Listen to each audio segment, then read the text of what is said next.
You read the title. There's a lot going on, and I need to talk about it.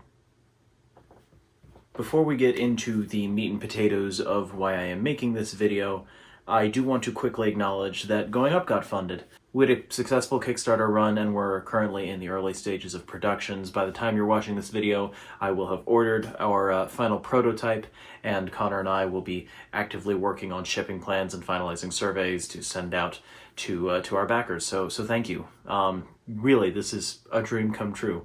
If you still want a copy and you missed out on the Kickstarter, there's actually a link in the description to my Ko-fi page where you can put in a pre-order. We'll have those open until we put in our final order for the first run. So check that out if you're interested. Now I'll acknowledge the elephant in the room. I just quit my job. The last couple of months have been rough. I've been overwhelmed and stressed, and my mental well-being has absolutely taken a beating. The grand majority of the issues have been work-related. If you're a close friend of mine, none of this is surprising to you, although the quitting thing might be. I haven't told most people at this point. But I did figure I'd shed a little bit of light on the situation and what's been going on. I have been one of the lead bartenders for a local branch of a corporate family eatery for the last 3 years, and I've been working there for about 6. I will not tell you what restaurant it is because as of the filming of this video I am still employed there and I do not want to risk anything, but I will tell you that it is a very, very big, famous corporate burger place that has garnered most of its business from its very catchy jingle slogan. So that's the info you'll get from me. In the time that I've worked there, I've seen more than a few generations of people come in and out of that building, and I've powered through some of the most dramatic changes that company has been through. I was entrusted with a very good position, and it afforded me a living, and I will be forever grateful for that. But as I've mentioned more than once on this channel, that job has weighed on me. I've had my own internal struggles with it that I don't really feel the need to discuss publicly, but I also have, I think, many valid criticisms of the, fucking morons who run that business. I should preface all of this by saying, I am not a businessman. I do not know what it takes to run a nationwide multi-billion-dollar corporation. And what I say may come off as maybe a little ignorant, depending on where you stand on that ladder. But what I do know is that things that cost more money to produce in smaller quantities should also cost more to purchase. I know that communication is key between upper management, middle management, and employees to enforce policy.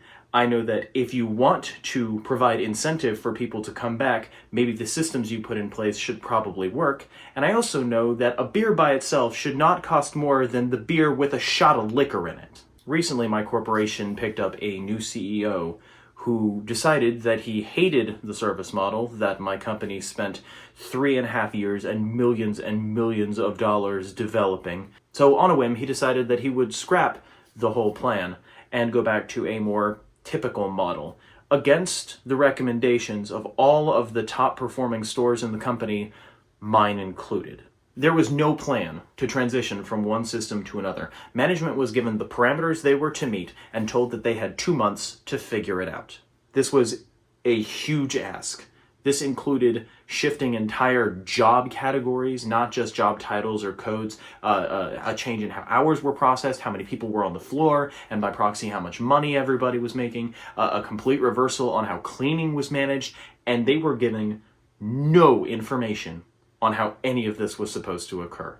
My management didn't know how tip out would work until the week we started this new plan. This doesn't even begin to factor in the pre-existing issues that the company and my restaurant had, nor does it account for the fact that because the rollout of this new model was so fast and so dramatic, our fundamental tools stopped functioning. Our traditional and handheld point of sales already didn't work well together, but now they were giving conflicting information to the servers.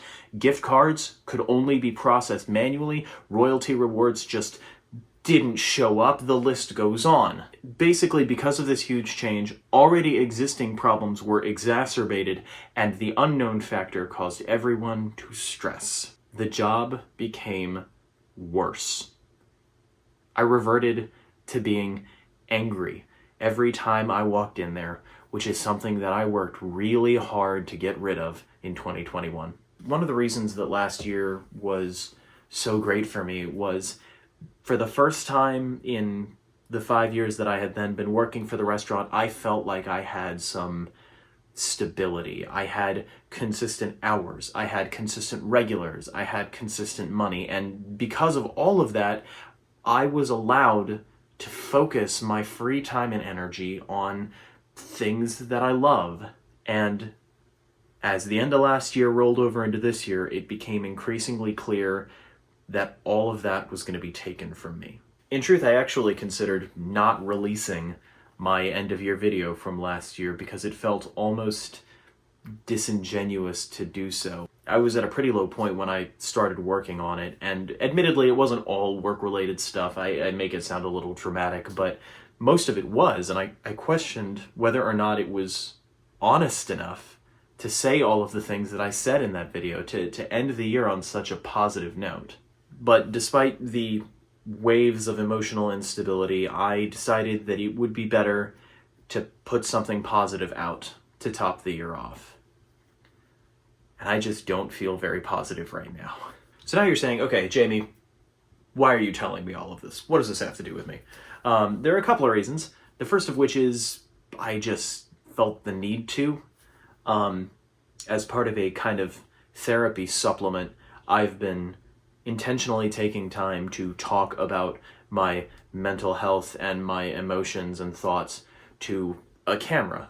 Not to show anybody or to even rewatch necessarily, but just so I could voice my feelings out loud. This is kind of fulfilling that same need, but it's also relevant to more than just me.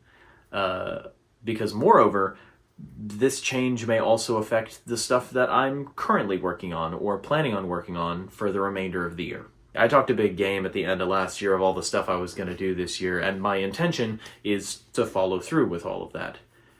But I don't actually know what's next for me. I don't know what lies next in my life. I don't have another job lined up. This wasn't something I planned to do. I walked into work, and a couple of things happened, and I decided I was done. Now, don't fret, I have time. I actually gave a pretty long notice. I had already asked off a week, starting day after tomorrow, thank God.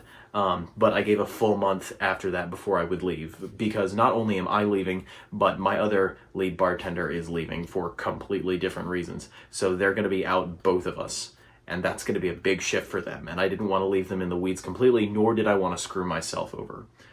So I have time to look, and I'm confident I can find something, but there are a couple of stipulations with that fact. There are two things I am not willing to compromise on with wherever I go next. The first is I'm not willing to compromise my pay. I know what I'm worth. I barely worked for my company. I worked for the people who walked in those doors. And I have a piece of paper that says, hey, according to society, you are worth this much money.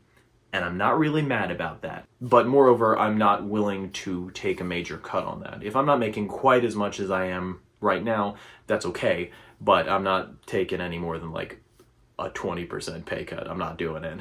And then the second is, wherever I go, whatever I do, it absolutely will not inhibit my ability to be free creatively. There may be a hiccup for a while we figure things out, but in the long run, I will find a position that grants me both the free time and financial freedom to do what I love most, which is make things, make music, make games, make stupid videos, play a lot of Kingdom Hearts. I've been doing that a lot recently.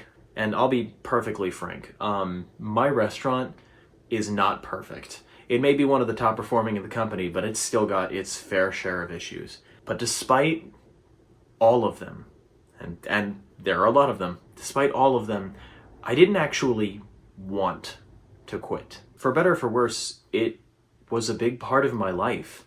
I spent all of my early 20s there. I made lifelong friends. I felt like I was part of something bigger. There was not a single person in my hometown that did not walk through those doors while I was working there at some point. It's a touchstone of the community, even if people don't say that out loud. And the fact is, I'm gonna lose that. And I don't want to. But I think I have to. It's not worth my time or my joy or my mental health to wallow in frustration about things I can't control anymore. So whatever comes next, know that I will still be here.